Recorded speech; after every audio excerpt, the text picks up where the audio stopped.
이게 이제 더 옆으로 퍼진 분들일수록 좀 더 사회적으로 높은 위치를 갈구하는 욕망이 강하다고 합니다. 여기 3프로TV 뭐 예, 김동완 의장님, 프로님하고 순사임당, 그다음에 예. 연불리 염수환 예. 의사님 다 같이 한번 측정을 해봤습니다. 네. AI 와. 측정 결과 예.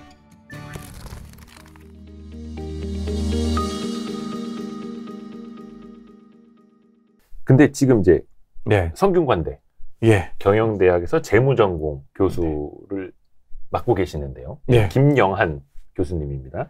네. 네, 안녕하십니까. 닥터 파이낸스 성균관대학교 재무전공의 김영한 교수라고 합니다. 안녕하세요.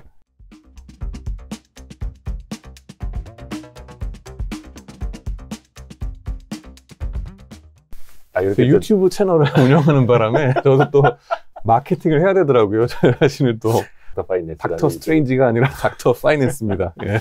아니 근데 교수님이 예. 재무전공 교수님이신데 예.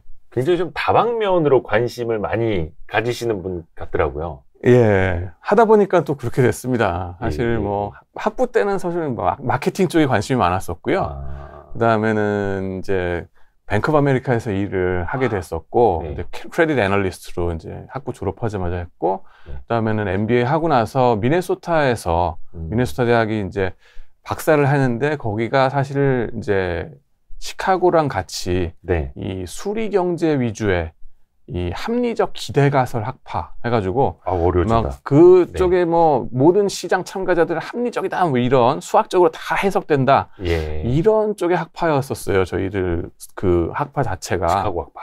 예. 그런 곳에서는 사람의 심리라든가 투자자 심리 이런 거는 상당히 무시를 하고 들어갔었거든요. 네. 근데 제가 교수가 되고서 싱가포르에서 일하면서 CEO가 텔레비전 인터뷰를 할 때 주가 반응이 어떻게 되는가 이런 거에 대한 연구를 이제 하게 됐어요. 네.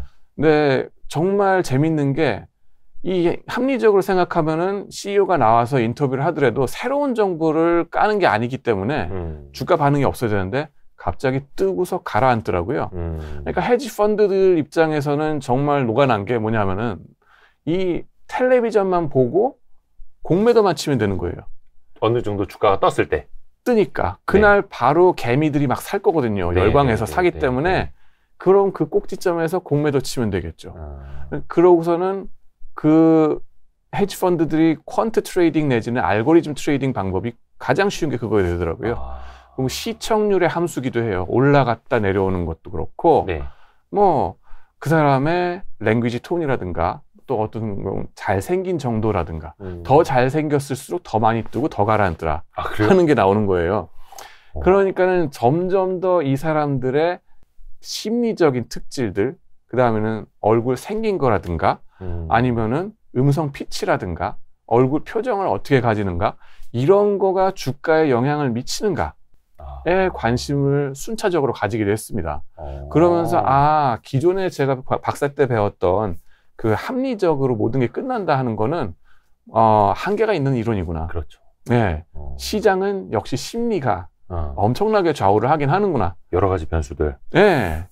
그리고 CEO 자체의 그 특질, 예. 그 심리 생물학적인 특질에 대해서 더 많이 관심을 가지게 됐습니다. 근데 CEO가 나와서 네. 인터뷰를 할 때 주가가 뜨는 건 사실 우리나라도 거의 비슷하기는 한데 네. 이걸 어떻게 보면 이제 개인 투자자분들이 그걸 보면서 네. 막 주식을 사기 시작을 해서 이제 그걸 띄우는 경우도 있고. 그쵸. 사실 그거를 위해서 인터뷰를 네. 하는 거는 또 아닌데. 그쵸. 그러다 보니까 네. 공교롭게도 인터뷰를 왜 했냐.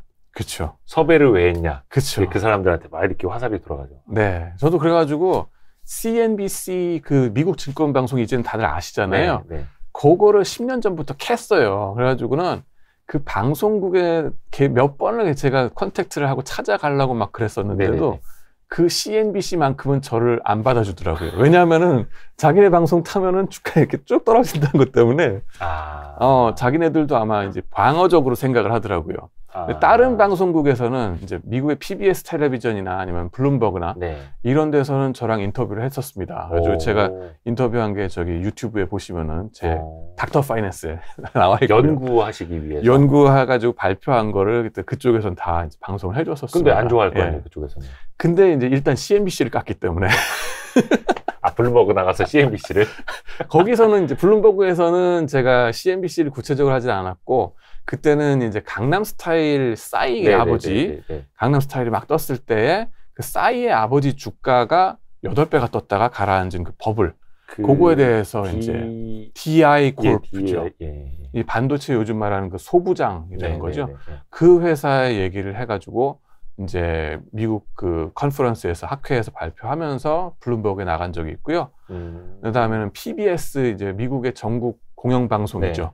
우리로 치면 거의 EBS 같은 건데 거기서는 이걸 다 한꺼번에 다 얘기를 해줬습니다. 그래가지고 아니 근데 또 이게 CEO 분들을 모셔서 이야기를 안 들어볼 수도 없고 상당히 그 중요한 컨퍼런스기는 한데 물론 이제 그걸 단기적으로 이용할 게 아니라 중장기적인 투자자라면 그 회사를 이해하는 수단으로 삼아야지. 괜히 그것도 또 주가 뛰었다가 남 좋은 일만 시켜서는 안 된다라는. 그것도 또 이제 약간의 이제 이견의 소지가 있는 거는 떴다가 가라앉기도 하지만은 말하자면 뭐 테슬라의 일론 머스크 같은 사람 나오거나 아마존의 유명한 사람들이 나왔을 때는 약간 떴다 가라앉고 그러지만은 안 알려진 회사들 있잖아요. 중소 혹은 뭐 소형주 기업들 이런 분들은 효과가 다릅니다. 이게 알려지기 때문에 그 텔레비전을 통해서 회사가 알려지기 때문에 주가가 떴다가 가라앉질 않아요. 쭉 장기간 계속 지속된다 하는 게 또 있습니다. 그래서 그 현상도 저희가 발견을 하고요. 그 다음에는 뭐라 말하자면은 그 투자자의 인지도 상승이라고 얘기를 하는 거죠. 전혀 몰랐던 그 주식을 방송을 통해서 알게 되니까는 이 주식에 대한 수요가 올라가는 거거든요. 그러면은 이게 영구적으로 이 회사에 대해서 사람들이 수요가 높아져가지고 주가가 뜬다는 겁니다. 그래서 그거는 이제 경제학적으로도 합리적으로 설명은 되는 겁니다. 저희는 상대적으로 이제 대기업 CEO분들보다는 중소기업, 코스닥 강소기업 CEO분들이 종종 출연을 하고 계시거든요. 약간 그걸로 좀 이렇게 마사지를 해야겠네요. 그렇겠습니다. 왜냐면 섭외할 때 힘들어질까봐. 그렇습니다. 맞습니다. 그래서 공부하시는 분들도 투자하시는 분들도 이런 뭐 단기적인 이슈보다는 이제 중장기적으로 이제 길게 좀 보셔야 된다라는 것도 꼭 말씀드리고 싶겠고, 그리고 부자 관상 기술 이 책을 저도 최근에 굉장히 조금 재밌게 유익하게 봤습니다. 아유 감사합니다. 고맙습니다. 이 책을 또 이제 저도 하다 보니까는 갑자기 이제 CEO가 어떻게 생겼느냐에 따라서 주가 반응이 다르다. 내지는 그런 그 CEO가 또 어떤 특질을 가졌느냐에 따라서 회사의 경영 행태가 다르다 하는 게 이제 요즘 그 학자들의 연구 방향이거든요. 근데 제가 이제 마침 CEO의 얼굴에 대해서 연구를 또 해보다 보니까는 이 세멘 파커스 쪽에서 저한테 또 이제 와줬습니다. 그래가지고 한번 요걸 엮어서 비정형 데이터 내지는 CEO의 얼굴, 보이스 피치, 음성 피치 이런 것뿐만 아니라 나중에 인공위성 사진 등등 여러 가지 이제 비정형 데이터가 주가에 어떻게 영향을 미치는가, 경영하고 어떻게 상관이 있는가에 대한 재밌는 얘기책 좀 써달라 해가지고 제가 이제 작년에 쫙 썼습니다. 근데 혹시 이제 오해하시면 안 되는 게 책 제목이 부자, 관상, 기술이다 보니까 아무래도 사람들이 관상 쪽에 조금 막 관심을 가질 수 있거든요. 그래서 저도 처음에 보고 이거 관상책인가? 근데 관상책은 아니고 또 뭐 따로 이제 뭐 관상을 전문적으로 연구하신 막 그런 분은 또 아니시고 교수님이. 맞습니다. 제일 처음에 꼭 경고 말씀을 드리고 싶은 거가 뭐냐면 디스클레이머라 그러죠. 전문 용어로. 이건 결정론이 아닙니다. 결정론이 아니다. 사실 이제 관상이라고 하는 건 그냥 후크를 위해서 마케팅 차원에서 이제 타이틀을 달아놓은 거고요. 이거는 당신이 어떤 지위, CEO가 될 거냐 아니냐 하는 그 결정론의 얘기가 아니라 같은 지위를 가더라도 어떤 스타일로 추구할 사람으로 보이는가 하는 거에 대한 정보다 하는 걸 여기서 밝혀드립니다. 그래서 여러분의 운명이 결정됐다가 아닙니다. 아무도 몰라요. 그죠? 저도 모르고. 운명이라기보다는 스타일. 그쵸. 스타일의 어떤 스타일이냐. MBTI 뭐 여러분도 하시잖아요. 성향. 그런 성향의 얘기인데 좀 더 공격적으로 막 상남자 스타일로 막 가려고 그러는 사람인가. 단기에 많이 이 급속도로 이 사회적인 지배자 위치를 추구할 건가 그런 스타일인가 아니면은 천천히 좀 예술가적으로 남들이 인정하건 말건 일단 막 천천히 갈 스타일인가 네. 그거의 차이가 얼굴에 나타난다 하는 겁니다. 네. 그래요? 근데 저도 이제 책을 보면서 부자 관상 기술 이 책을 보면서 좀 궁금했던 것들 하나하나 좀 이야기를 좀 풀어나가면 좋을 것 같은데. 사실은 또 그 관상에 대해서 얘기를 조금만 뭐 하자 그러면은 저도 이거 타이틀 이거 달고 나서 집사람한테 엄청 혼났습니다. 왜요? 쫓겨나는 줄 알았어요, 집에서. 근데. 왜요? 아니, 이게 집사람이 사실은 또 독실한 기독교 신자입니다. 네네네. 저도 또. 목이 메이시는데? 그러니까는. 이게 교회를 열심히 나가는데, 이게 시험에 걸리게 어떻게 이런 관상이란 경망스러운 단어를 넣어가지고, 이러느냐고 막 이제 계속 혼나고 있습니다. 근데, 저도 마찬가지긴 합니다. 닥터 파이낸스에 저도 뭐 계속적으로 뭐 이제 영어 성경 읽어가지고 올려오고 있습니다. 근데 지난 한 해도 그렇게 했었고. 근데, 저도 신앙인이기도 하고, 뭐 그렇긴 한데 어느 신앙을 강요하지 않습니다. 그렇지만은, 무속은 아니다 하는 거. 그리고 이거 뭐, 그 관상의 무슨 결정론 이런 거 하는 게 그거는 아니고 일종의 데이터로 보는. 그쵸. 어떻게 보면 이제 얼굴과 관련된 빅데이터를 해석하는. 맞습니다. 그 정도로 우리가 이야기를 하면 될 것 같아요. 그래서 저희가 나중에 관상가는 따로 한번 저희가 보시는 걸로. 저도 평소에 궁금했던 건데 교수님 한번 손 한번 이렇게 보여주시겠어요? 저랑 좀 다릅니다. 딱 보시면 요 왼손으로 보겠습니다. 딱 보시면은 이렇게 되죠. 저는 요 네 번째 약지가 길어요. 저는 딱 대칭입니다. 똑같죠? 교수님은 그러니까 요 두 번째 손가락, 네 번째 손가락이 갖고 저는 네 번째 손가락이 길어요. 업계에서 일하시는 리스크 테이킹을 해보시거나 이러시는 분들하고 또 이제 저처럼 학자적으로 뭐랄까 이렇게 안정되게 가는 스타일하고 요게 그러면 이게 나온다는 거죠. 이 네 번째 손가락의 길이에 따라서 이게 어떤 뭐 성향하고도 막 연결이 된다라는 그렇다고 합니다. 이거는 이제 그 자연과학 쪽에 탑저널에 벌써 나간 얘기인데요. 탑저널에 나간 얘기인데 논문으로 발표가 된 그렇죠. 이제 발생학적으로 이 중지 요걸 중심으로 대칭이 돼야 된다 그래요, 이게.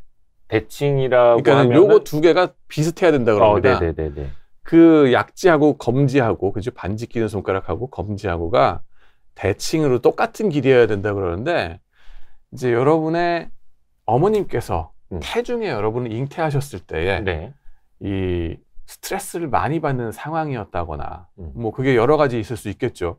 고부 간의 갈등이든 부부 싸움이든 아니면 직장에서 어떻게 고생을 하셨든 그런 스트레스를 많이 받는 상황이었으면요. 어떤 일이 벌어지냐면은 남성 호르몬이 폭발을 합니다. 뭔가 대외적 투쟁을 하다 보면은 이 몸에 남성 호르몬이 폭발을 해가지고 이 뭐랄까 리스크 테이킹을 많이 하게 만들거든요. 사람한테. 그러다 보면은 산모가 남성 호르몬이 넘치다 보니까 태아한테 그게 가는 거죠. 그게 말하자면은 태교랑도 좀 비슷한 아이디어라고 보시면 되겠습니다. 우리가 흔히 유교적으로 봤을 때 뭐라 그래요? 그 아기 임신했으면 절대 건드리지 마라. 안정을 취하라고. 안정을 취하라고. 그러면서 배를 쓰다듬으면서 효도해라, 효도해라. 막 이런다 그러잖아요. 근데 그러다 보면은 이게 이제 남성 호르몬이 적게 나와가지고 반항하거나 아니면 리스크 테이킹 막 하거나 이러지 않는 애들이 나오게 된다는 거죠. 순둥이들. 그래가지고 애 키우기 쉽게 되고 뭐 이렇게 된다 그러잖아요.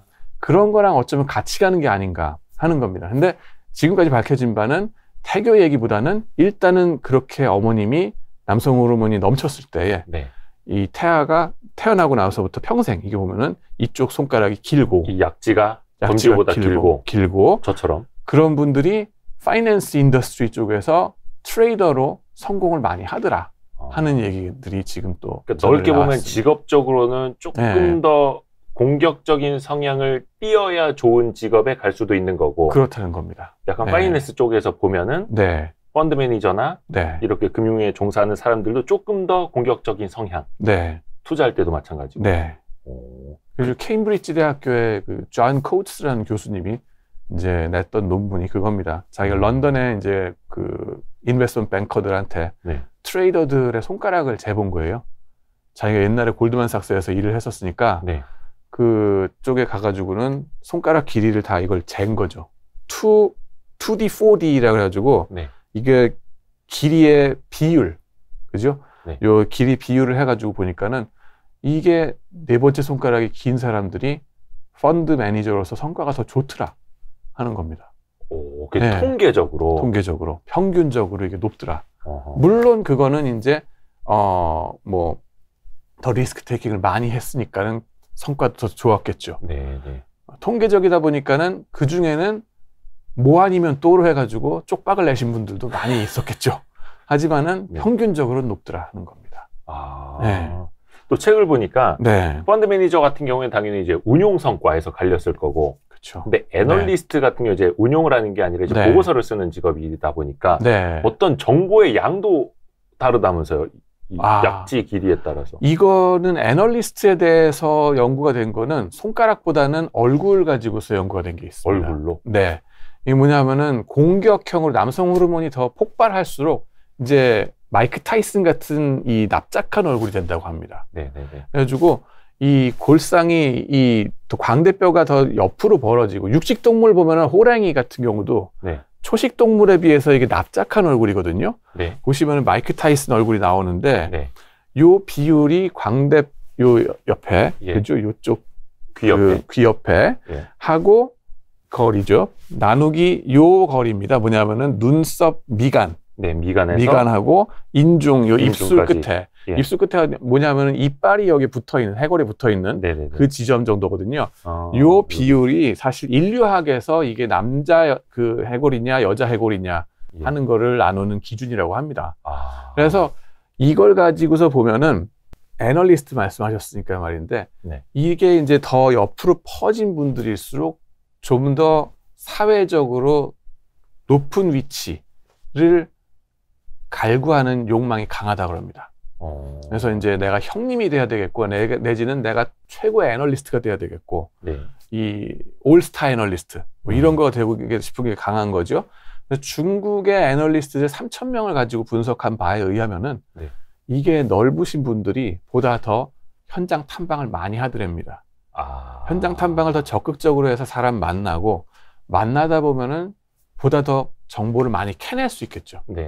그래서 그분들이 이 earnings forecast 하는 거 보면은 EPS forecast가 더 정확하더라 하는 거가 이제 이미 밝혀졌습니다. 더 적극적으로 다가가고 더 그렇죠. 발품을 많이 팔고 거죠. 그러면서 정보의 양이 상대적으로 많이 쌓일 수 있고 그리고 네트워크에서 자기가 더 센트럴하게 중심으로 가는 거죠. 자기가 나를 모르는 사람이 없어 뭐 이런 식이 되는 거예요. 애널리스트 중에서. 와, 몇 명 떠오르는데요. 그죠. 이제부터 이걸 봐야겠다. 그러니까 단순히 여기 광대뼈까지만 보는 게 아니라 여기 귀 옆에 있는 어떻게 보면 이제 약간 관자놀이 여기서부터 네, 그렇습니다. 광대뼈 여기 시작되는 부분부터 요 비율 요거 나누기 요겁니다. 흔히들 오해하시는 게 이건가. 그래서 혹시 뭐 내가 얼굴 크다고 놀리는 거냐 막 이러시는 분들도 있어요. 이걸 발표하다 보면은 아닙니다. 여기만 봐야 되는 거구나. 그렇죠. 요거를 보기가 근데 힘들어요. 이게 요거까지 다 보는 거였으면 얼굴 전체가 보이니까 누구나가 다 뭐 뻔히 보인다고 생각할 텐데 왜 생각지 못했던 사람이 더 남성스럽다고 판단되지? 하고 궁금하신 경우도 많아요. 타이슨 같은 경우는 누가 봐도 남성적으로 생겼고 그렇긴 한데 그 경영자 중에 잭 마 있죠. 마윈 알리바바를 만든 그분 보면은 이게 얼른 봐서는 이게 매스큘린한 분인지 안 느껴집니다. 얼굴 전체를 봐서는. 근데 요 눈과 눈썹과 인중 사이 요 비율이다 하는 걸 보고서 다시 보면은 진짜 납작하구나. 그런 걸 알 수 있습니다. 적극적이고 공격적이고 그렇죠. 엄청 공격적이죠. 사실 이분이 이 항저우 쪽에 그 작은 그 대학에서 영어 강사를 했다고 그랬잖아요. 그 작은 학교에 영어 강사였던 분이 저 글로벌 최대 전자상거래 업체 회장님이 될 때까지는 얼마나 많은 리스크 테이킹을 했겠어요. 미국으로 달려가고 또 사람을 적극적으로 만나서 뭐 영어도 뭐 그 중국에 살 때도 뭐 가이드 한다고 막 이리저리 사람 만나고 댕기고 그 활동들 했던 거 보면은 많은 리스크 테이킹이 있었겠죠. 그리고 인수합병도 엄청나게 많이 했을 거고 그런 거를 볼 수 있습니다. 그 잭마, 마윈까지 얘기를 했고요. 네. 사실 그래서 이분이 사회적으로 형님이 되고자 하는 욕구가 대단하다는 것도 여러 면에서 볼 수 있는 게 그 2020년 11월까지 2020년 11월에 이 알리페이 이걸 상장하려고 IPO 하려고 했다가 망가졌지 않습니까? 그때 이제 중국 정부 고위 그쵸. 관료들 앞에서 그쵸. 쓴소리 했을 때. 쓴소리 그거 아무나 하는 게 아닙니다. 사실. 예. 뭐 조직생활 해보신 분들 다 아시겠지만은 바로 위에 보스 앞에서 바른 말 하는 것도 힘든데 그렇죠. 어디라고 시진핑 내지는 그 중앙은행 그 은행장들이죠. 시진핑은 없었다 하더라도 뭐라 그랬어요? 중국에는 시스테믹 리스크가 없습니다. 왜냐하면은 시스템 자체가 없거든요. 즉 너님들 똑바로 해라 뭐 이런 소리를 한 거예요. 전당포에 비유하고 막 이런 그렇죠. 그러고 나서 바로 골로 가셨죠. 그래가지고 지금 뭐 어디 있는지 모르겠다. 뭐 그러다가 갑자기 이비자에서 나왔다. 뭐 이런 소리가 나오고 IPO 그날 며칠 있다가 취소되고. 중국 당국 입장에서는 이게 가만뒀다가는 거의 뭐 영모의 상의로다 이런 생각 들지 않았겠어요? 싹을 잘라야 된다 뭐 이런 식으로. 그런 거 아닌가? 그래서 그게 어떤 본인의 성향에서 비롯된 거고, 그게 데이터로 분석해 보면은 이제 얼굴에 나타나기도 공격형이 한다. 거기에 나타난다는 겁니다. 어떻게 뭐가 될 거다라는 게 아니라 어떤 스타일로 하겠다는 게. 그러면은 종합하면은 약지가 길고 얼굴이 이제 표현을 하자면 약간 여기가 납작한 스타일, 넓고 납작한 스타일일수록 공격적이다 이렇게 해석을 해도 되겠네요. 그렇습니다. 남성 호르몬의 증거다. 사실 이제 여러분들이 살아가면서 남성 호르몬이 폭발을 하는 시기도 있고, 그죠? 사춘기라든가. 근데 사람들마다 남성 호르몬이 폭발하는 정도가 다르다는 거죠. 그러다 보면은 그 남성 호르몬의 이 흔적이 어디에 남아 있느냐. 여러 군데 있다는 건데 그중 밝혀진 게 손, 그다음에 얼굴, 그다음에는 목. 이 제가 또 성대 교수지 않습니까? 성대. 여러분들이 이거 준비하셨죠? 준비하셨죠? 성대 교수. 이 변성기 때 남성 호르몬이 더 많이 폭발하는 사람들이 보면은 이게 더 많이 튀어나온다고 합니다. 그러니까 요 뭐라 해야 되나 요거를. 이게 성대입니다. 목젖 아니고. 이게 성대. 아담의 사과씨 뭐 이렇게 얘기가 나가는데. 무슨 뼈라 그러지? 울대? 그 정확한 의학적 표현입니까? 울대뼈 맞아요? 감사합니다. 울대뼈라 그러는데. 그래가지고 하여튼 이것이 커지니까는 말하자면 큰 북이 울릴 때하고 작은 북이 울릴 때하고 다르지 않습니까? 그렇죠. 이런 것처럼 저음이 나온다는 거예요. 그래서 남성 호르몬이 더 많이 나온 사람들이 중저음으로 나오고, 이런 분들의 목소리 들으면은 사실은 여성분들은 딱 들으면서 매력을 느낀다 그래요. 뭔가 섹시한데 저 사람 누구야? 막 이렇게 됩니다. 근데 남자들은 딱 들으면서 떨리는 거죠. 뭐랄까, 잘못 건드리면 큰일 나겠다. 그죠? 왜 중저음으로 깔면서 딱 제 훈련소 얘기를 잠깐 하면, 논산훈련소에서 제 훈련병 시절에도 보면은 뭔지 알 것 같다. 조교분이 뭔지 알 것 같다. 그때 기억나요. 우리 조교분이 와가지고 우리는 막 떠들고 막 이러고 있을 때 와가지고 그 조용히 와서 조용히 하란 말이야. 그래서 딱 이렇게 깔고 얘기하면 일부러 모자 이렇게 꾸겨서 눌러 쓰고 목소리는 낮게. 그렇죠. 그러면 다 쫄아가지고 다 일단 차요.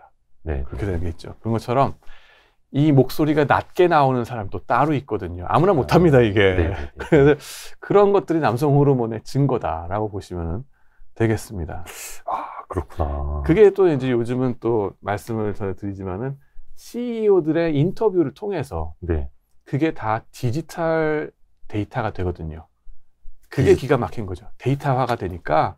책 보니까 CEO 자뻑지수라고 표현을 하신 게 또 나옵니다. 뭐냐면은 CEO가 말을 할 때 얼만큼 자기가 관종인가. 그러니까는 나르시시즘이라 그러잖아요. 나 자신밖에 없는 그런 사람들, 나 자신을 꽉 차 있는. 또 사회적으로 성공하신 분들이니까요. 그 정도 되면. 그게 또 희한한 게 누구나가 어느 정도는 나르시시즘이 다 있다 그럽니다. 자기 애가 있어야지 자살을 안 하니까. 자살 방지 기제거든요.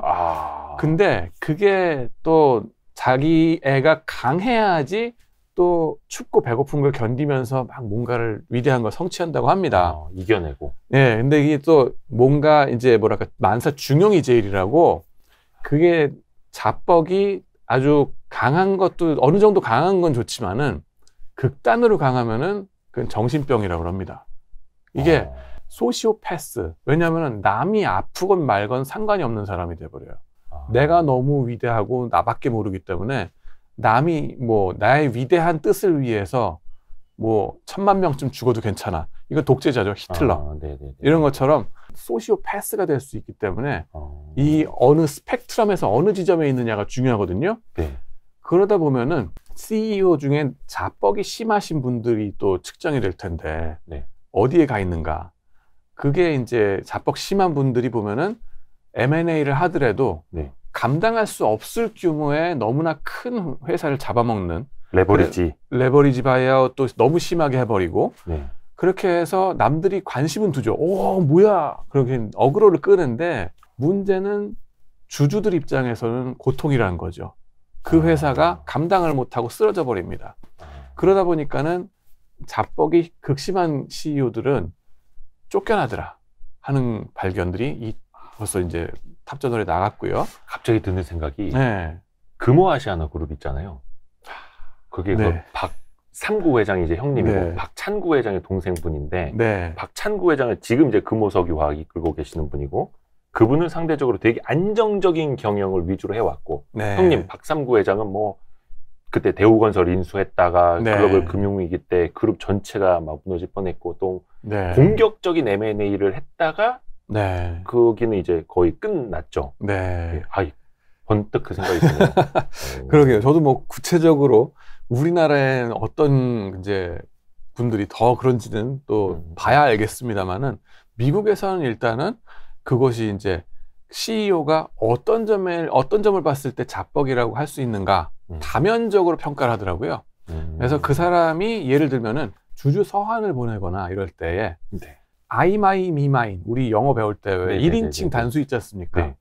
1인칭 단수를 더 많이 쓰느냐 복수를 많이 쓰느냐 그러니까 we, us 하는 그 우리 중심으로 얘기하느냐 아니면 내가 라고 얘기하느냐 그건 그게 I 마이 미 마인이 훨씬 더 많은 비율적으로 그런 분들이면 위험하다는 거죠. 자뻑이 심하다는 거고 뭐 물론 그걸 네. 통해서 사업을 크게 확장을 할 수는 있고 그렇죠. 하지만 네. 그만큼의 리스크를 또 지고 있다는 뜻일 거고 거죠. 예, 그리고 소비자 입장에서도 그런 사람이 소비자다 그러면은 좀 더 과시적 소비를 많이 하는 사람이겠죠.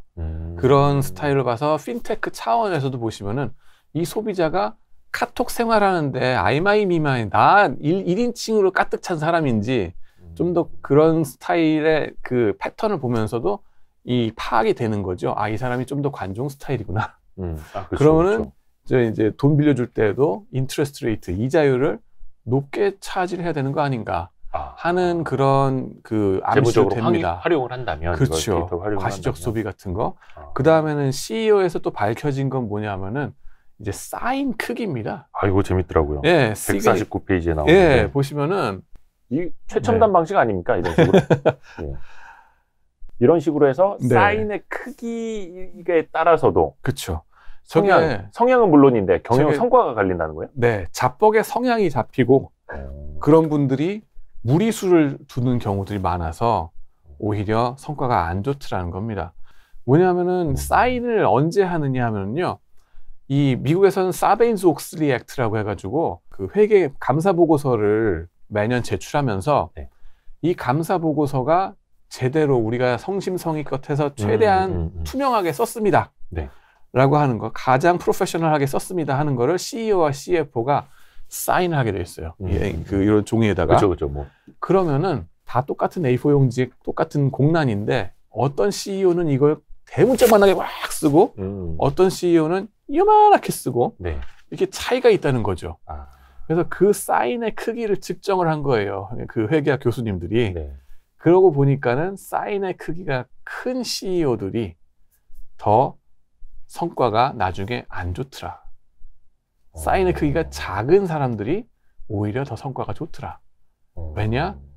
그 자뻑 지수가 큰 사람들이 무리수를 많이 둬가지고 그렇다는 거죠. 근데 요게 어떤 뭐 논문이라든지 이런 걸로 입증이 된 거예요? 그렇죠. 어카운팅 그 회계학 탑저널에 예. 나간 논문입니다. 이야, 예. 신기하네. 신기하죠. 이게 그래픽 데이터로 이제 다 잡히기 때문에 네. 저런 게 이제 손으로 사인했다 하더라도 다 스캔이 돼가지고 이제는 파일에 나오잖아요. 예. 그걸 가지고서 디지털 분석을 하는 겁니다. 요 크기만 사각형으로 해가지고 크기가 얼마큼 되는지만 측정하면 되니까 간단하죠. 제가 얼마 전에 조금 이제 예. 몇몇 분들한테 사인을 해드릴 일이 있었는데 제가 해놓고도 사인을 너무 작게 해드린 거예요. 그래서 내가 너무 소심하게 했나 싶었는데 저는 좀 오래갈 상입니까? 보수적으로 안정되게 이렇게 쭉 하실 수 있다는 거겠죠. 무리수를 두시지 않는다는 증거가 아닐까 싶습니다. 그러니까 여러 가지 그러니까 다면적인 그렇죠. 비정량적인 비정형 데이터를 통해서 CEO를 우리가 알아볼 수 있는 거고 몇몇 좀 비교해 보면은 어떤 좀 특징적인 거를 사람들이 이해하기 더 쉬울 것 같은데 얼마 전에 그 아케고스 사태라고 빌황이라는 이제 한국계 미국에서 이제 펀드 매니저 펀드를 운영하시는 분이 이제 큰 사고를 치신 엄청난 레버리지를 썼다가 근데 그분도 관상이라고 표현을 해야 될까요? 얼굴에 그게 나타난다면서요. 그렇죠. 그래서 제가 지금 제가 사실은 이 사진을 업로드 시키시기만 하면은 이 얼만큼 공격형으로 생겼는지 수치를 측정해 드릴 수 있는 웹사이트도 제가 만들었어요. 그러게 사이트 만들어 놓으셨던데. RA들이. 그래가지고 전혀 여러분의 손을 거치지 않고도. 근데 여기에다가 빌황 아케고스의 사진도 올려보고 여러 CEO들의 사진도 올려봤습니다. 보시면은 이게 수치가 높을수록 그렇다 그랬잖아요. 여러분들 인터넷으로 핸드폰으로도 가능합니다. 그래서 자기 사진이나 www.fwhr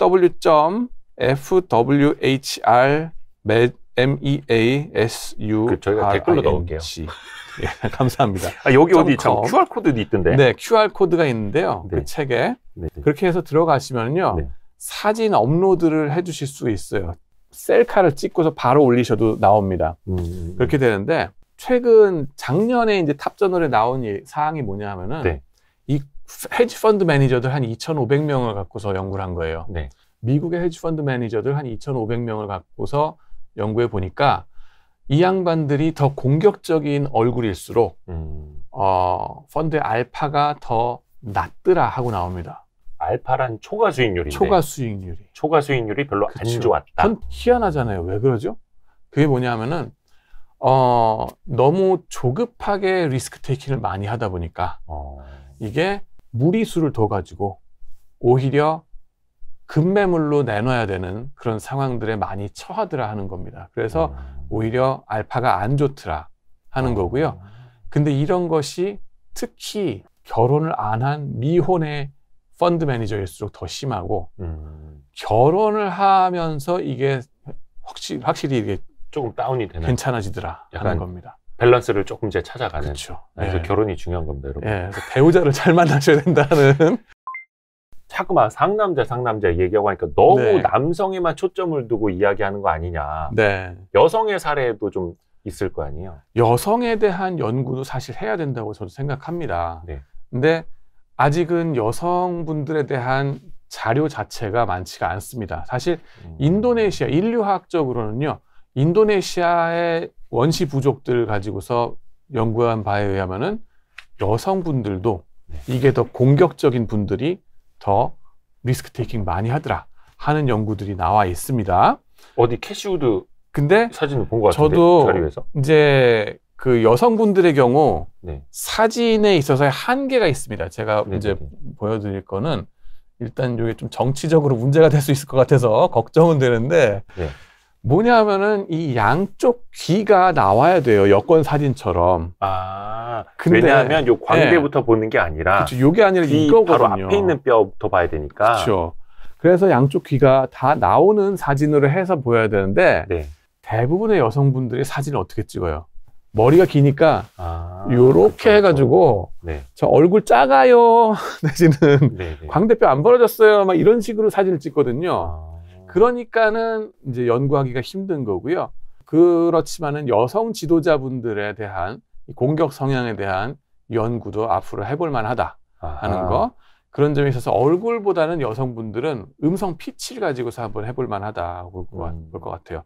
왜냐하면은 이제 여성 경제계 지도자들 보면은 정치 지도자도 그렇고 보통의 여성분들 말씀하시는 것보다 음성 피치 높낮이 낮죠. 네. 그죠. 그래서 이분들도 혹시 좀 더 이 남성 호르몬이 좀 더 많은 분들이 아닌가, 여성분들이 이 중에서도 그런 것들에 대한 연구는 많이 해볼 만하다 하는 거 이제 앞으로 많이 나올 거다 하는 걸 좀 말씀드리겠습니다. 요 책에서도 그 뭐라 해야 되나 케이스 스터디로 가장 큰 비중을 차지하는 게 네이버랑 카카오 상대 비교더라고요. 또 많은 분들이 이제 관심을 갖고 있는 기업이기는 한데, 근데 사실 네이버랑 카카오 보면 경영 전략 방식이 좀 많이 다르기는 해요. 근데 그게 창업자의 성향에서부터 좀 비롯됐다? 이렇게 볼 수도 있다고. 네. 이게 이제 딱 그 뭐냐면은 그 회사의 지도자가 어떤 스타일이냐에 따라서 그 조직의 문화가 달라지지 않습니까? 아무래도 우리 보스가 누구시냐, 어떤 분이 이제 성향이냐에 따라서 그 조직에서 할 일들이 많으냐 적으냐 확 달라지더라고요. 저희도 보면은 그런데 창업자의 역할이라고 하는 건 결정적이거든요. 그리고 경영학에서도 이걸 upper echelon theory라고 얘기하더라고요. 윗동네 이론이다 얘기하는데 위에 계신 분이 어떤 성향이냐에 따라서 조직 전체가 가는 방향이 확 달라진다는 건데, 이제 네이버의 이혜진 GIO하고 카카오의 김범수 의장하고 보면은 정말 재밌는 대비가 됩니다. 야, 딱 봐도 알겠네. 네, 딱 보시면은 딱 봐도 알겠네. 연배도 비슷하시고, ICT 우리나라 ICT 투탑이죠. 그러고 시가총액으로도 작년까지는 3위, 4위를 막 다퉜어요. 비슷하죠. 지금이야 뭐 LG, 엔솔이 막 들어서고 그래서 지금 상황이 다 바뀌었습니다만은 이 두 기업이 정말 난형난제로 왔다 갔다 했던 게 작년입니다. 그러면은 이 양반들이 이제 어떤 성향인가 하는 거가 사실 얼굴에 상당히 많이 나타나요. 김범수 의장님 같은 경우는 보면은 훨씬 더 납작한 얼굴이다 하는 걸 보실 수 있습니다. 제가 사각형을 이렇게 그려놨기 때문에. 이혜진 의장님 같은 경우는 이 훨씬 더 홀쭉한 얼굴이다 하는 걸 알 수 있습니다. 이거를 FWHR 이렇게 표현을 하는. 공교롭게도 조금 이제 단어가 기억하기 힘듭니다. Facial width to height ratio에서 길어 막 이러는데 이제 얼굴의 납작한 정도라고 생각하시면 그렇게 되겠습니다. 표현하면 쉬운데. 예, 납작도라고 생각하시면 되는데, 이제 이혜진 GIO 같은 경우는 여성형의 극단이라고 보시면 되고, 김범수 의장 같은 경우는 남성형의 극단이라고 보시면 돼요. 근데 보시면은 이 성향도 자산 총액 이제 그래프가 나왔지만은 네이버는 지난 20년 동안 쫙 해서 올라오는 게 보이잖아요. 근데 카카오는 지난 10년 동안 급속 성장하는 게 이제 눈에 보입니다. 그러고 시가총액이 따라가는 것도 마찬가지로 급속도로 올라가는 게 눈에 보입니다. 그러고 계열사 수를 보면요, 자기가 더 거느리는 게 얼마나 많으냐 하는 거거든요. 내가 보스로서 밑에 아해들 거느리는 거 보시면은 네이버는 45개, 카카오는 118개가 되고요. 이렇게 말씀드리면 이제 와닿지 않을 수 있으니까 네이버는 산하의 그 계열사 사장이 45명이고 그쵸. 카카오는 계열사 사장이 118명이다. 이렇게 확 와닿죠. 그렇죠. 참 희한하게 그렇게 차이가 확 납니다. 그리고 주로 보면은 인수 합병을 통해서 이제 카카오는 많이 성장을 추구한다는 걸 알 수 있는데요. 이게 자기가 형님이 되기 위한 방법이거든요. 사실은 제가 연구한 논문도 미국 CEO들도 마찬가지, 납작한 얼굴의 CEO분들이 훨씬 더 M&A를 자주 하십니다. 그 액수도 크고 규모도 큽니다. 급속도로 리스크 테이킹 해가면서 자기의 사세를 불려나가는 방법이거든요. 그 성장을 천천히 하는 방법은 올가닉 그로스라고 얘기하잖아요. 내생적 성장하는 회사가 있고 빨리빨리 성장하는 회사가 있고, 그 스타일이 차이가 CEO 내지는 그 회장님들의 얼굴에 나타나 있다 하는 겁니다. 그러고 경영을 하더라도 보면은 부채로 자본 조달을 많이 한다는 거예요. 내가 내생적으로 성장을 계속 내재적으로 한다 그러면은 남의 돈을 빌리는 것보다는 그냥 천천히 내 돈으로 하는 게 많을 텐데, 이 급속도로 하다 보면은 일단 빌리고 가야죠. 그렇죠. 급전 빌리고 네. 사채 끌어다 쓰고 투자 유치하고 이제 B2를 하고 막 이런 식으로 가시는 거예요. 네. 위험하죠. 리스키 테이킹 많이 하시는 분이고요. 김범수 의장님 같은 경우는 이 삼성 SDS를 나오면서 네. 이 PC방 사업을 처음에 하셨다 그랬잖아요. 예. 근데 내려오는 얘기가 뭐냐 하면 전에 내려오는 얘기가 그때도 사채를 끌어다가 썼다 그러지 않습니까? 그거 와 되게 위험스럽지 않습니까? 보통 사람들 하기 힘들죠. 간이 저는 작아서 하면 겁나서 못 하는데 그만큼 리스크 캐파가 되시는 분이란 거죠. 또 인생 한 방이거든. 또 가시는 거예요. 하면서 이제 하는 게 느껴지고 네. 빚을 많이 지면서 투자를 하다 보니까는 이 베타 리스크 이 측도지 않습니까? 네. 라고 하는 그것도 보면 이 카카오가 훨씬 계속 더 네이버보다 높았다 하는 게 지금 그래프로 나타납니다. 그 다음에는 또 이분이 또 좀 더 다 판다라고 생각하시면 돼요. 빨리빨리 급속도로 팔아야 되니까 4세가 성장하려고 그러면은 예. 그러다 보니까는 R&D는 좀 뒤로 밀릴 수밖에 없다 하는 거예요. R&D 연구개발에 투자하는 비용은 연구개발에 투자하느니 잡아먹겠다 하는 거죠. 예. 그러고 마케팅에도 투자해서 빨리빨리 상품화할 수 있는 거. 네. 최소한의 비용을 들여서 최대한 팔 수 있는 쪽으로. 이런 분들이 보면 이제 마케팅 쪽에 강하신 분들이다. 사람들 만나고 돌아다니지 않습니까? 네. 애널리스트 같은 경우도 네. CEO나 COO 차원에서도 만나고 돌아다니면서 파는 거죠. 다 판다라고 생각하시면 돼요.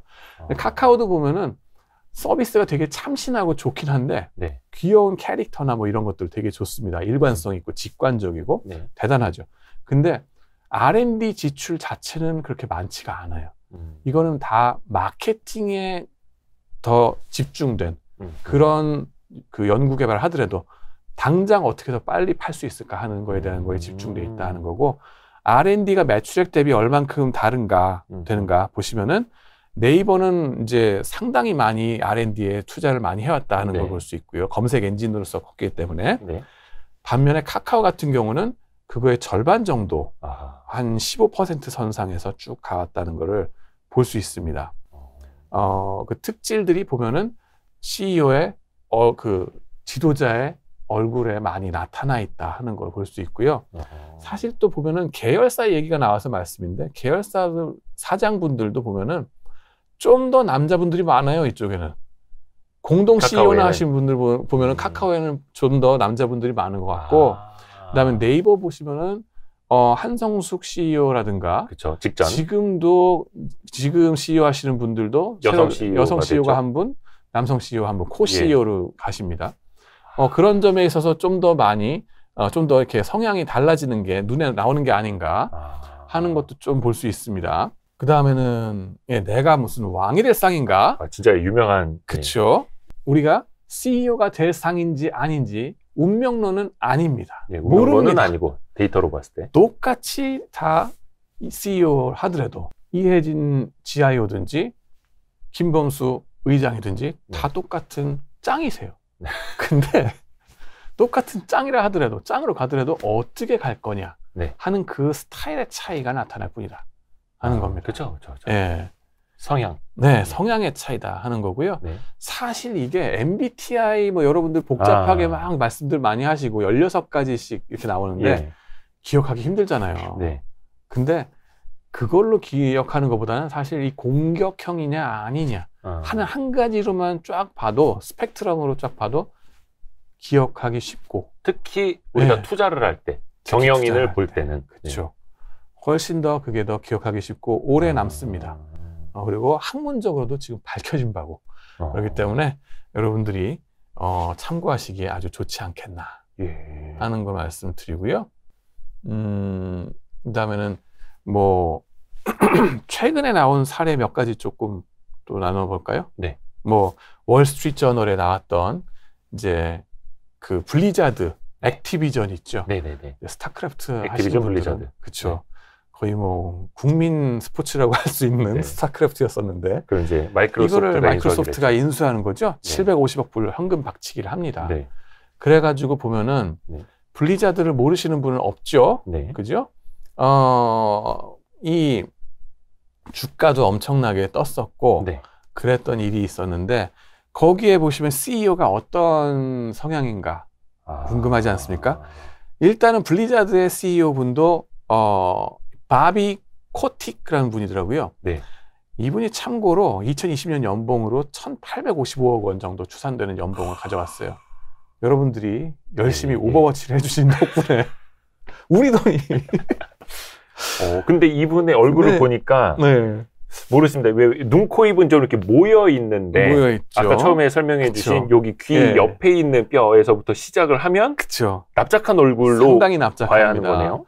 이런 납작한 분들이 보면은 형님이 돼야 되기 때문에 연봉도 많이 가져가요. 보면은 거의 뭐 엄청나십니다. 네. 그 다음에는 이제 그 사티아 나델라라는 마이크로소프트의 인도 계통의 CEO 분인데요. 이분을 보시면은 눈에 보일 듯 말 듯 뭐라 얼른 봐서는 공격적으로 느껴지지가 않죠. 왜냐하면은 뭐랄까 공부 열심히 하게 생긴 뭐 순둥순둥하게 열심히 나긋나긋하게 공부할 것 같은 그런 스타일로 생겼는데 라고 생각이 들리는 거죠. 딱 얼굴 보시면은 이 비율이 이분은 블리자드 CEO는 2.0이 나옵니다. 이거 기계에다 집어넣고 나온 겁니다. 제 그 사이트에. 사티아 나델라는 2.1이 나옵니다. 승! 더 넓어요? 그래서 얼굴 전체적으로 보면은 우리가 좀 착시가 생기는데 여기만 놓고 봐야 되는구나. 숨어 있다는 거죠, 말하자면. 그래서 이제 얼른 봐서는 모르는 거예요. 근데 기계에다 넣고 보면은 AI로 측정을 해서 나오는 게 이거란 거죠. 보시면은 이 양반의 스타일이 어떠냐? 더 공격적이요? 계속 더 공격적이고 이 전에 마이크로소프트 CEO들에 비해서도 인수 합병 액수가 엄청나게 많았다 하는 게 월스트리트저널에 계속 리포트가 됩니다.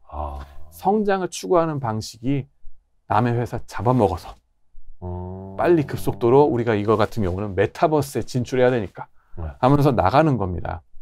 그래서 이제 이런 것이 이제 우리 눈으로 봐서는 얼른 봐서 모르는데 AI를 통해서 이런 거가 다 파이썬으로 다 코드 측정이 되니까 숫자화가 된다는 겁니다. 야, 신기하다. 네, 이게 사실은 그 소비자 금융이나 또 증권사 입장에서도 핀테크 입장에서도 암시하는 바가 큽니다. 사실 수천만의 가입자들 내지는 고객들 이 양반들이 어떤 위험 성향인지 보다 더 정밀하게 파악하고 싶지 않습니까? 그러면은 주민증 사진만 있으면 된다는 거예요. 주민등록증 사진은 사실 여권 사진처럼 이렇게 정면이 나오잖아요. 귀를 이렇게 보이니까 이것만 되면은 갖다가 그냥 제 웹사이트에 집어넣으시면은 바로 AI 측정해서 나옵니다. 엄청나게 홍보를 깨알같이. 근데 이게 코드도 여러분들이 그냥 가져가시면 됩니다. 제가 그냥 드립니다. 파이썬으로 다 측정이 되니까 은행에서는 갖다가 하면 돌리면 돼요. 그렇게 되고 빌황 아케고스 사태 같은 경우도 그런 거 측정이 되고 레버리지를 엄청나게 가져가시는 분들이 있다는 거죠.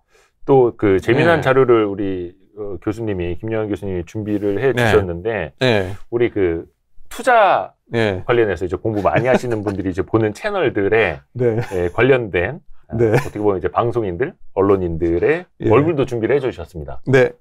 저 되게 궁금한데. 방송에 불러주시면 제가 측정해 드립니다. 서비스로서. 그래서 이제 증권 방송인 분들의 이제 여기 3프로TV 뭐 김동환 프로님도 의장님도 그렇고 정프로님 모두 슈카 전석재님도 그렇고 그리고 이렇게 또 저희도 편집장님까지 해가지고 한번 측정을 해봤습니다.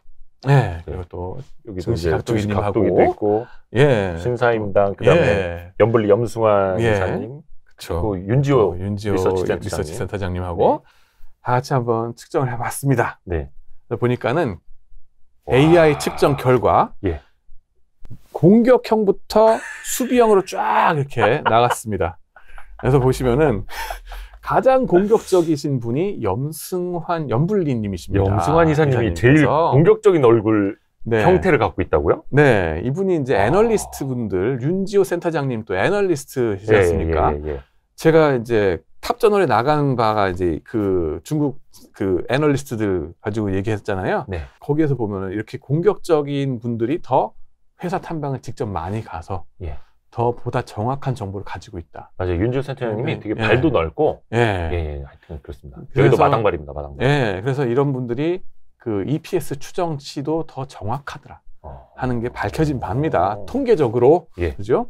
그리고 그 슈카월드 전석재님은 펀드 매니저였잖아요. 원래. 그래서 공격적일 수밖에 없습니다. 1.8 정도면은 좀 공격적인 스타일이라 보는 거예요. 그렇죠. 저희 그 한국 CEO들 그 평균이 제가 지금 잠깐 까먹었는데 이 FWHR 거기에 가면은 한국 CEO 평균이 나옵니다.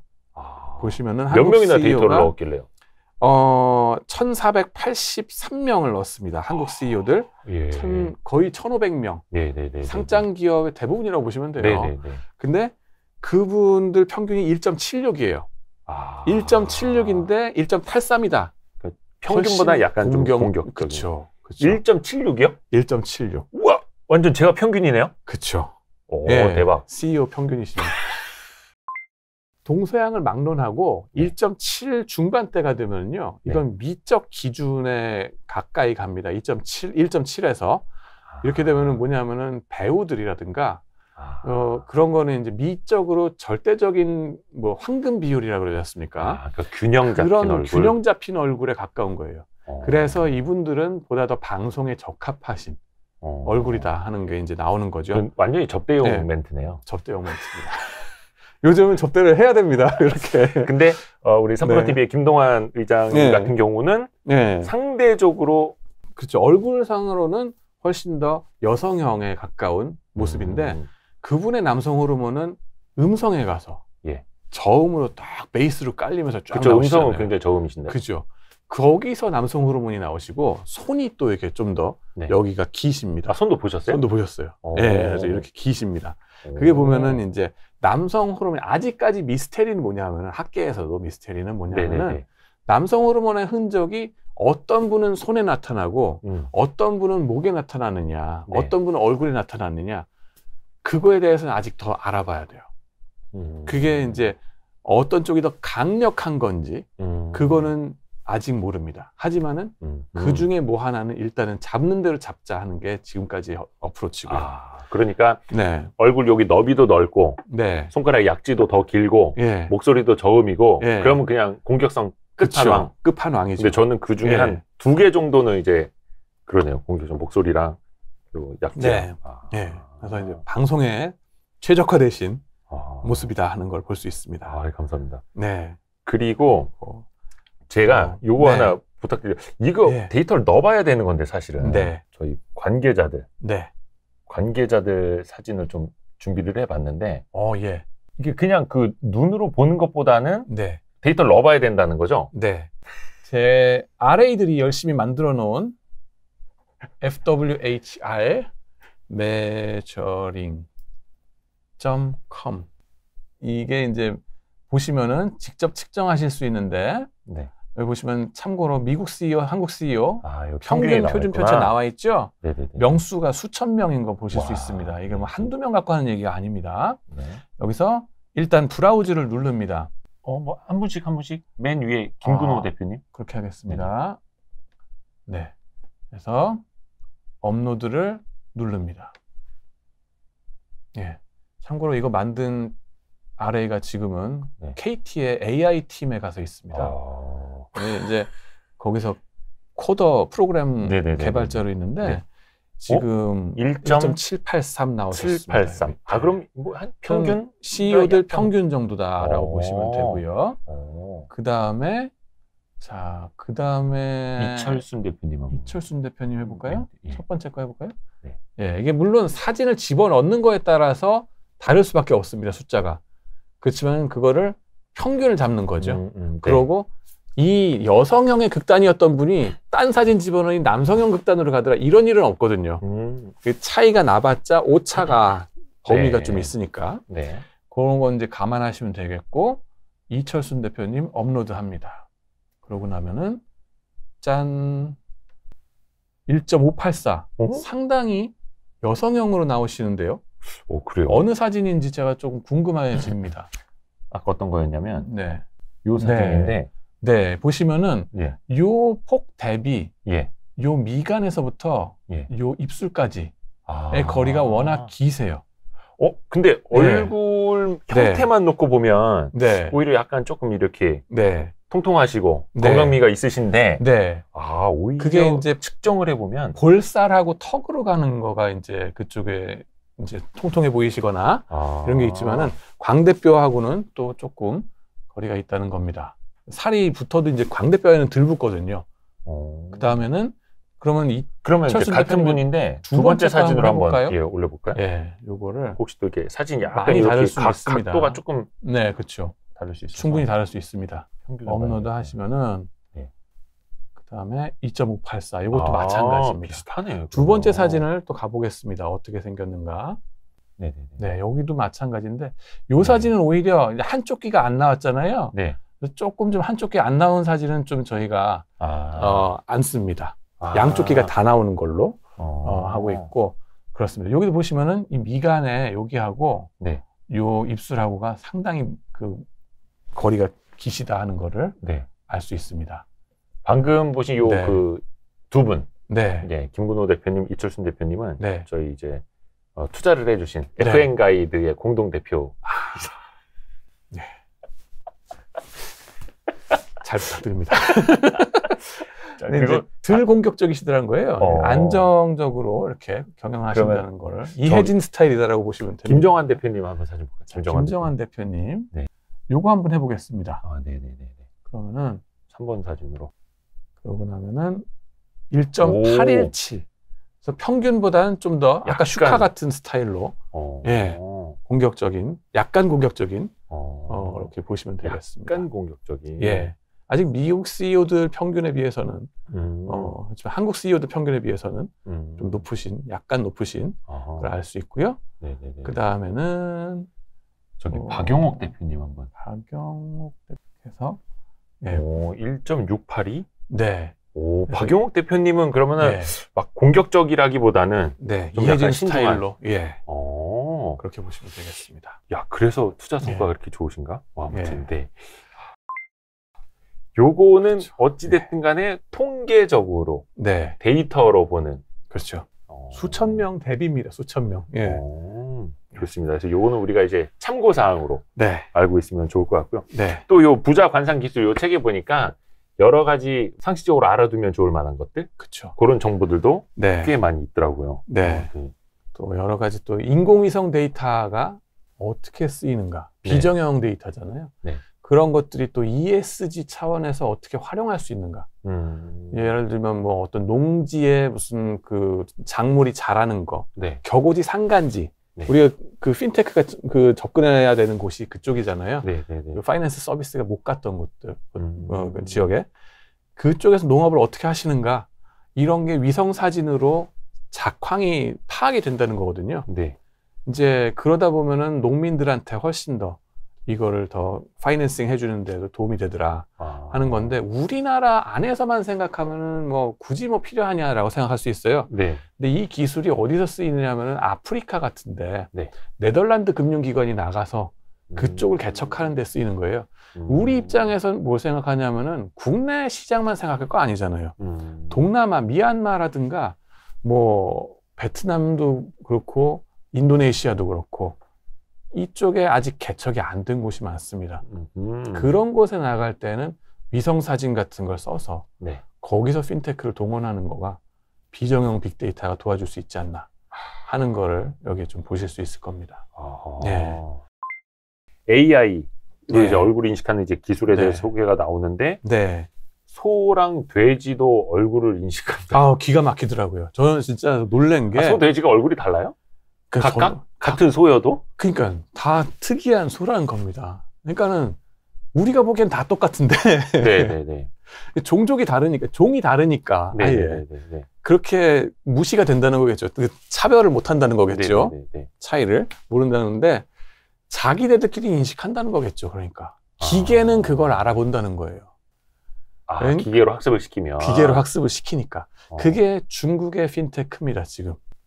이게 텐센트에서 핀테크 디렉터를 한 제 친구가 저희 성균관대학교에서 이 특강을 하면서 밝혀준 바입니다. 텐센트에서 활용하는 거고. 네. 그러니까 돼지들끼리는 네. 지들끼리 얼굴 보고 얘들 알아보는데 그쵸. 그거를 AI로 학습을 거죠. 시켜서 그쵸. 돼지들도 그쵸. 다 갑돌이 돼지, 갑순이 돼지 다르구나. 와, 이게 된다는 거예요. 근데 그걸 95% 금융 보험에 또 활용을 한다고. 그렇죠. 보험에 활용을 한다는 겁니다. 이 돼지가 갔을 때 구제역 같은 거 걸리면 가지 않습니까? 네네네. 그러면은 이 격오지에서 있는 사람들이 보험을 들어놓고 있다가 돼지가 갔어요. 죽었습니다. 네. 그러면 이걸 갖다가 우리 돼지가 갔습니다 하고 보고를 해야 될 거 아니에요. 그 돼지가 죽은 건지를 이 돼지가 그 돼지요 하고 딱 찍어가지고 보낸다는 거죠. 그러면은 대박이네. 보험에서 손해 산정을 하고 이러는 데에서 네네네. 급속도로 빨리빨리 할 수 있겠죠. 그러면은 보험사 관리하는 입장에서도 훨씬 편하다 하는 거고 소와 돼지 인식이 된다는 겁니다. 왠지 이거는 좀 이제 무서워지기 시작하는데요. 그렇죠. 말하자면 그 얼굴 인식 기술이 가장 발달된 곳이 지금 중국이라고 그러지 않습니까? 예. 페이스 범칙금도 때린다고 벌써. 예, 그 뭐 교통 중간춘에 이제 그 지나가다 보면은 네. 이 횡단보도를 제가 그냥 무단 횡단해서 지나가 봤거든요. 맞은 짝의 스크린에 제 얼굴이 막 뜨면서 누구누구 뭐 무단 횡단 뭐 이런 게 다 잡히긴 하더라고요. 그래서 그런 것들이 무서울 정도긴 하죠. 네. 그래서 이게 또 어디까지 활용이 될지. 그렇죠. 어디에서 우리가 스탑해야 될까? 이거는 많은 논란이 있을 수밖에 없고 이제 그렇다고 완전히 배관시하고 있을 수는 또 없고. 네. 저쪽에서는 이미 개발을 하고 있거든요. 중국에서 벌써 하고 있고 그게 들어오고 있는데 어디까지 우리가 눈을 가리고 있을 건가? 벽안시할 건가? 그건 우리도 생각을 해봐야 되겠죠. 맞습니다. 네. 우리가 또 처음에는 막 호기심으로 접근을 하지만 나중에 보면 이제 우리가 중간에 이야기한 것처럼 우리가 투자를 하는 기업에 대해서 알 수 있는 하나의 방안이 되기도 하고 그렇죠. 또 이제 기술의 발전도 이해를 해야 하기도 하고요. 네. 관상 보시는 분 아니고요. 점쟁이 아니고요. 성균관대 경영대학 재무전공인 김영한 교수. 닥터 파이낸스입니다. 닥터 파이낸스. 정말 감사합니다, 오늘. 네. 고생하셨습니다. 감사합니다. 아이, 고맙습니다. 끝내기 전에 우리 부자 관상 기술 이 책을 우리 또 그 샘앤파커스에서 한 5권 이제 보내주셔서 구독자 여러분들께 좀 선물을 해드리면 좀 좋을 것 같거든요. 우리 와이스트리 구독자분들을 위해서. 뭐 짤막한 퀴즈 하나 가능할까요? 퀴즈? 짤막한 퀴즈요. 이 방송을 잘 들으신 분들이라면 이해를 하고 맞히실 수 있는. 얼굴에 있어서 요 광대뼈가 벌어진 정도, 요 귀가 붙어 있는 여기입니다. 요것과 폭과 높이의 비율. 그죠? 높이 분의 폭. 이 되겠습니다. 높이 분의 폭입니다. 그거를 뭐 이라고 하는 거를 요거를 맞춰주시는 선착순 5분께 선착순 5분께 부자 관상 기술 이 책을 보내드리도록 하겠습니다. 저희가 요걸 선착순으로 하는 건 알림 설정을 해놓고 떴을 때 바로 보시는 분들에게 조금 더 베네핏을 드리기 위함입니다. 그런 게 또 있습니까? 또 이제 구독과 알림 설정이 중요하기 때문에